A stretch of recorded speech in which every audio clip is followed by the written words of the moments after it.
is London equipped to deal with this heat? At the moment, London is not ready to deal with frequent and extreme heat waves. They're going to increase 2 to 3 times over the next period.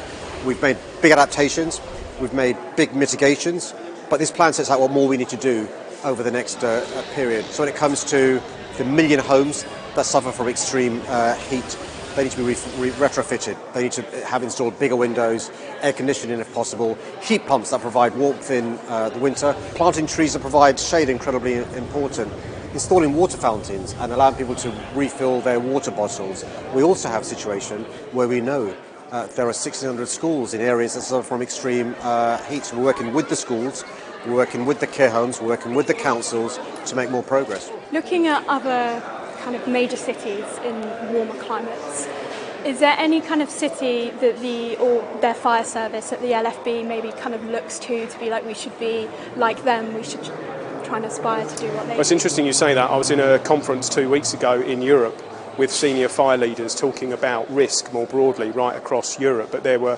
colleagues there from the United States to using things like artificial intelligence, algorithms to predict where we think wildfires are going to occur. And I think there's more we can do in that space to use the latest technology to get on the front foot, to try and predict where we think these incidents are going to happen. We're looking to see how we can use predictive algorithms. The early indications are this is definitely something we're going to need to have a good look at and see how we can adapt it and use it within the London Fire Brigade. Is there any other major city in warmer climates that you kind of look at and think, wow, we should aspire to be like them? I speak on a regular basis to colleagues in New York, in Barcelona, in Paris, in Milan, other parts of the world that have always had this sort of temperature.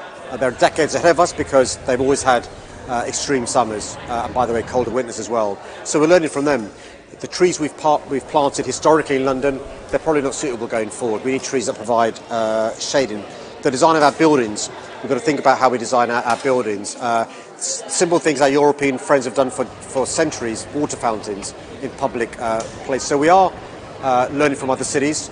I'm a firm believer in if another city does stuff well, let's copy it. Are we looking more at kind of American cities or European cities, like Los Angeles or like Milan?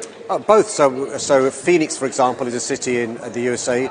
That's one of the hottest cities in the world. One of the things they do is when it comes to their roofs, they paint them a certain colour. We're speaking to them about that. Singapore has green roofs, which is really important for a variety of reasons, and green walls. And Los Angeles has issues with water shortages we're looking at. So we're always working with other cities, and we collaborate with other cities to learn best ideas.